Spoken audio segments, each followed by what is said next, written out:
Halo, Assalamualaikum warahmatullahi wabarakatuh. Kembali lagi bersama saya Hafsan Nur Hasanah dengan NIM 184048999 dari Sekolah Tinggi Ilmu Ekonomi Sultan Agung Pematang Siantar. Nah, pada kesempatan kali ini saya akan membahas tentang kasus pelanggaran etika auditor.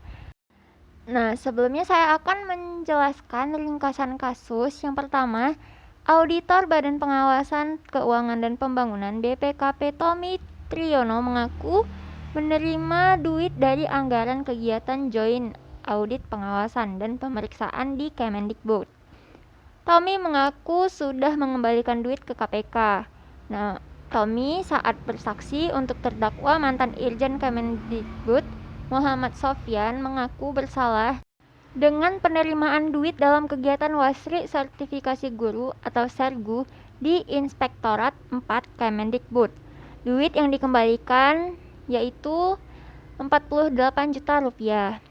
Yang kedua, menurutnya ada 10 auditor BPKP yang ikut dalam joint audit. Mereka bertugas untuk 6 program, diantaranya penyusunan SOP Wasrik dan penyusunan monitoring dan evaluasi sertifikasi guru.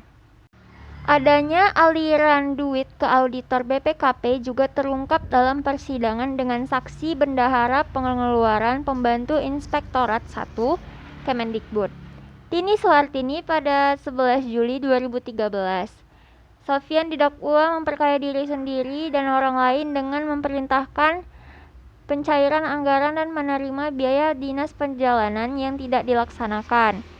Dia juga memerintahkan pemotongan sebesar 5% atas biaya perjalanan dinas yang diterima para peserta pada program kegiatan Joint Audit Inspektorat 1, 2, 3, 4 dan investigasi Itjen Depdiknas tahun anggaran 2009.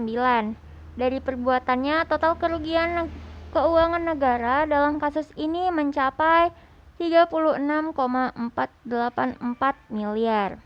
Adapun pihak-pihak yang terlibat pada kasus ini yaitu yang pertama, Tommy Triyono dan 10 auditor lainnya selaku auditor Badan Pengawasan Keuangan dan Pembangunan BPKP. Yang kedua yaitu Muhammad Sofyan selaku Irjen Kemendikbud. Yang ketiga, Tini Suhartini selaku Bendahara Pengeluaran Pembantu Inspektorat 1 Kemendikbud. Pelanggaran yang dilakukan. Prinsip etika profesi dalam Kode Etik Ikatan Akuntan Indonesia menyatakan pengakuan profesi akan tanggung jawabnya kepada publik, pemakaian jasa akuntan dan rekan. Prinsip ini memandu anggota dalam memenuhi tanggung jawab profesionalnya dan merupakan landasan dasar perilaku etika dan perilaku profesionalnya. Prinsip ini meminta komitmen untuk berperilaku terhormat bahkan dengan pengorbanan keuntungan pribadi. Kasus suap yang menimpa beberapa auditor BPKP menunjukkan adanya pelanggaran terhadap prinsip etika profesi. Pelanggaran-pelanggaran yang dilakukan oleh auditor bersangkutan berdasarkan prinsip etika Ikatan Akuntan Indonesia sebagai berikut. Yang pertama, tanggung jawab profesi. Dalam kasus suap, auditor BPKP jelas beberapa auditor tidak mempertimbangkan aspek moral dan profesional dengan menerima sesuatu yang bukan haknya, serta lebih mengedepankan kepentingan pribadi di atas kepentingan publik. Yang kedua, kepentingan publik.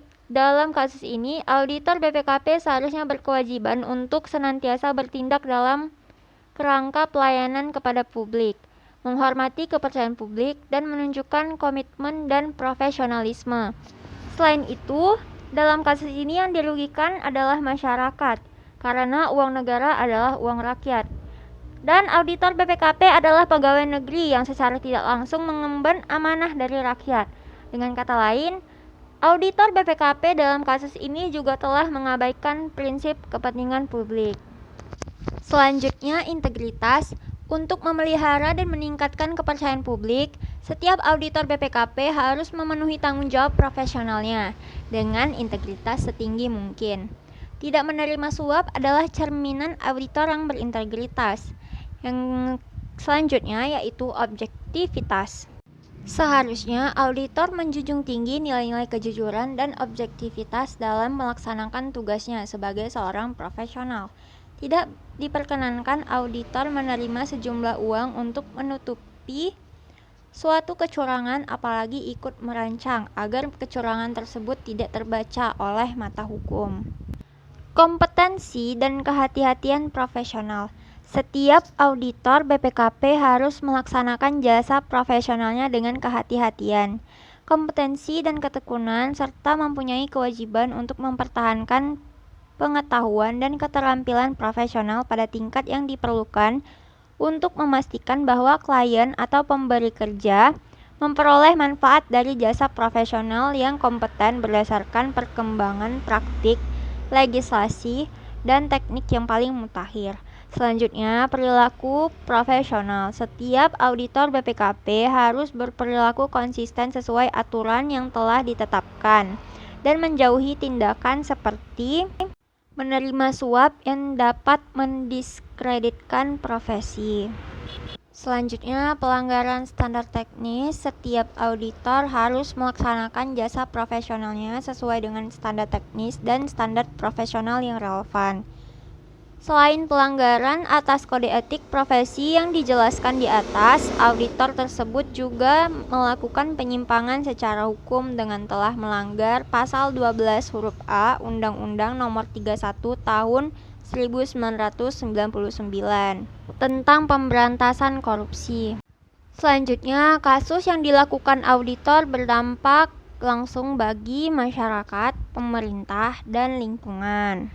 Adapun solusi yang dapat kami tawarkan dalam kasus tersebut yaitu membangun dan menyebarkan etos pejabat dan pegawai baik dari instansi pemerintah maupun swasta tentang pemisahan yang jelas dan tajam antara milik pribadi dan milik perusahaan atau milik negara.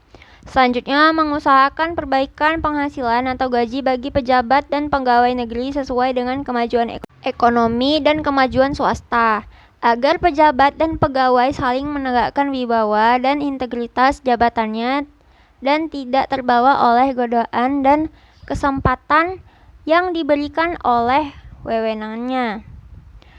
Selanjutnya, menumbuhkan kebanggaan dan atribut kehormatan diri setiap pejabat dan pekerjaan. Kebijakan pejabat dan pegawai bukanlah bahwa mereka kaya dan melimpah, akan tetapi mereka terhormat karena jasa pelayanannya kepada masyarakat dan negara. Selanjutnya, yaitu menumbuhkan pemahaman dan kebudayaan politik yang terbuka untuk kontrol, koreksi, dan peringatan, sebab wewenang dan kekuasaan itu cenderung disalahgunakan.